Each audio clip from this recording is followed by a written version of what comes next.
Assalamualaikum everyone out there. Today our topic is kidney as osmoregulatory organ. Kidney osmoregulatory organ कैसे है, इस चीज़ का अंदाज़ा हम लोग इस बात से लगा सकते हैं कि आपका जो यूरिन फॉर्मेशन है उसकी डाइल्यूशन या उसकी कॉन्सेंट्रेशन जो है वो पानी की और डिफरेंट सॉल्ट्स की कॉन्सेंट्रेशन के ऊपर डिपेंड करती है. दैट्स वाई हम लोग कह सकते हैं कि किडनी इज़ एन ऑस्मोरेगुलेटरी ऑर्गन. या आपको एक शॉर्ट क्वेश्चन आ सकता है तो आपको पता होना चाहिए. इसके साथ हम लोग आगे बढ़ेंगे. हमारा एक मेजर जो टॉपिक है दैट इज़ द डिजीज़ और डिसऑर्डर्स ऑफ किडनी और इसके साथ साथ इट्स क्योर्स. हम लोग पहले पढ़ेंगे about the disorders of kidney और फिर हम लोग बात करेंगे उसके क्योर्स के बारे में कि हम लोग उसको ठीक कैसे कर सकते हैं.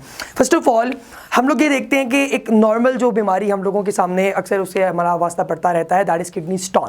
तो किडनी स्टोन जो है वो कैसे आपकी बॉडी के अंदर फॉर्म होता है और उस प्रॉब्लम को हम लोग बेसिकली कहते क्या हैं. तो कि जो कैल्शियम का एक स्टोन आपकी किडनी में जो है वो बनता है, क्रिएट होता है, उसकी बेसिक एक रीज़न या उसकी डिजीज़ नेमिंग को हम लोग कहेंगे हाइपर कैल्सीमिया. हाइपर कैल्सीमिया के अलावा एक और डिसऑर्डर जो कि इसके लिए रिस्पॉन्सिबल है इस किडनी स्टोनिंग के लिए that is hyperoxaluria. Hyperoxaluria and hypercalcemia. So these are basically the two responsible disorders for the kidney stone. और ये किडनी में जब स्टोन बनेगा बेसिकली हो क्या रहा है कि जब आपका जो ब्लड है जिसके अंदर आपको पता है कि सारे डाइजेस्टिव मटेरियल वगैरह प्रेजेंट होते हैं और उसके अलावा आपका जो न्यूट्रिशनल फ्लूइड वगैरह है सारा, जब ये किडनी के अंदर से फिल्टर होके जाता है तो उसके अंदर जितने भी हमारे पास कैल्शियम मटेरियल्स जो कि इसके अंदर ज़्यादा तादाद में हो कि वो फिल्टर ना हो पाए वो आगे किडनी के ऊपर एक्यूमुलेट होना शुरू हो जाते हैं जिससे अल्टीमेटली एक किडनी स्टोन जो है बन जाता है. और इसकी जो रिस्पॉन्सिबल परसेंटेजेस हैं उसको अगर हम देखें तो 70% of all the kidney stones are basically due to the hyper oxalate ions. बहुत सारे ऑक्सलेट आयंस आ जाते हैं तो उसकी वजह से अगर ऑक्सलेट आयन की हम लोग बात करें तो ऑक्सलेट जो है वो 70% जो है वो रिस्पॉन्सिबल होते हैं for the formation of kidney stone. इसके अलावा 15 और 10% हमारे पास दो कॉन्सेंट्रेशन इजाफी हैं जिनमें से 15% जो कॉन्सेंट्रेशन है वो हमारे पास कॉज करता है कैल्शियम फॉस्फेट. बस कैल्शियम फॉस्फेट की अगर हम लोग बात करें कैल्शियम फॉस्फेट तो it is responsible 15% and the another thing that is responsible too which is your uric acid. Uric acid is 10% responsible for the formation of kidney stone. इससे हमारी किडनी में जो है स्टोन बन सकते हैं. और ये जो ऑक्सलेट आयंस हैं और इस तरह के हमारे पास बाकी जो मटेरियल जो कि किडनी स्टोन के रिस्पॉन्सिबल हैं, बाज़ दफ़ा बहुत ज़्यादा अगर हम लोग खाना शुरू कर दें ग्रीन वेजिटेबल्स वगैरह और उसके अलावा हम लोग मीट वगैरह या प्रोटीनेशियस फूड से बिल्कुल दूर रहें तो इस तरह के प्रॉब्लम्स हैं वो राइज हो सकते हैं. सो अब इसका हल क्या है, what is the cure of this kidney stone. So ladies and gentleman हमारे पास जो मेन क्योर है इसका दैट क्योर इज़ लिथोट्रिप्सी.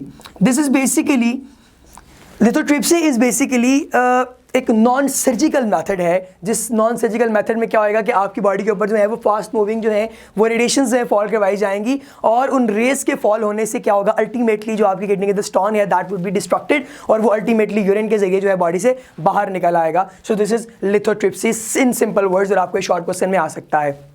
इसके साथ अगर हम लोग आगे चलें तो एक और बहुत बड़ा मेजर प्रॉब्लम भी आ सकता है जो कि हमारी रीनल फेलियर हो सकता है. जो किडनीज़ है जब अपना फंक्शन परफॉर्म करना ख़त्म कर देंगी तो उसे हम लोग रीनल फेलियर कहेंगे. उसको मैं आप लोगों के लिए यहाँ मेंशन करता हूँ. आप लोग ज़रा काइंडली उस पर एक निगाह देखिएगा कि आपके पास जब रीनल फेलियर हो जाए कि जब रीनल यानी कि आपकी जो किडनी है या आपका जो यूरिनरी सिस्टम अपना फंक्शन परफॉर्म करना बंद कर दे, रीनल फेलियर हो जाएगा तो that is very crucial condition. एक ऐसा तरीक़ाकार हो जाता है आपकी किडनी के अंदर कि अब उसको अपने मज़ीद जो फंक्शंस हैं उनको बरकरार रखने से कासिर हो जाती है. तो इसका फिर हल हमारे पास दो तरह के होता है. एक इसका क्योर ये है कि आप डायलिसिस करें और दूसरा जो क्योर है दैट इज़ रीनल और किडनी ट्रांसप्लांट. किडनी ट्रांसप्लांट या दूसरा जो इसका हल है दैट इज डायलिसिस. अच्छा डायलिसिस जो है बेसिकली ये कैरी ऑन किया जाता है with the help of a special apparatus that is called as dialyser. उसको मैं साइड पे लिख रहा हूँ. डायलाइजर जो है ये हमारे पास वो अपरेटस है जो कि डायलिसिस जो है वो परफॉर्म करेगा. Dialysis of two types basically. The first one is haemodialysis and the second one is peritoneal dialysis, haemodialysis और पेरिटोनियल डायलिसिस, ये दो हमारे पास जो है वो तरीकाकार है डायलिसिस करने के। अब इनमें फ़र्क क्या है?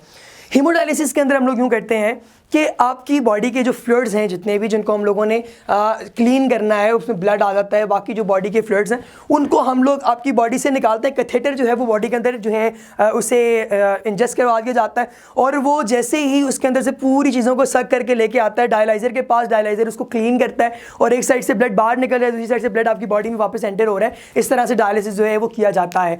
और दूसरा तरीकाकार इसका ये है कि आप लोगों की बॉडी के अंदर एक कैविटी जो डाउनवर्ड जो हमारे पास है लार्ज इंटेस्टाइन के सामने जो फेसिंग हमारे पास कैविटी है, this is termed as peritoneal cavity. So इसके अंदर डायलिसिस फ्लूइड को एंटर करवा दिया जाता है और जब डायलिसिस फ्लूइड जो है वो इसके अंदर एंटर होता है तो उस डायलिसिस फ्लूइड के एंटर होने से जितने भी आपके पास वेस्ट मटेरियल्स हैं वो with the procedure of diffusion वो इस फ्लूइड के अंदर आना शुरू हो जाते हैं और जो बाकी प्योर आपके पास जो बाकी बच जाता है फ्लूइड, जो आपके ब्लड का या बाकी बॉडी फ्लूइड्स का हिस्सा है, वो गुजर के आपकी बॉडी के अंदर दोबारा सर्कुलेशन स्टार्ट कर देता है और इस तरह से गुर्दे वाश किए जाते हैं, जिसको हम लोग नॉर्मली कहते हैं गुर्दे वाश करना।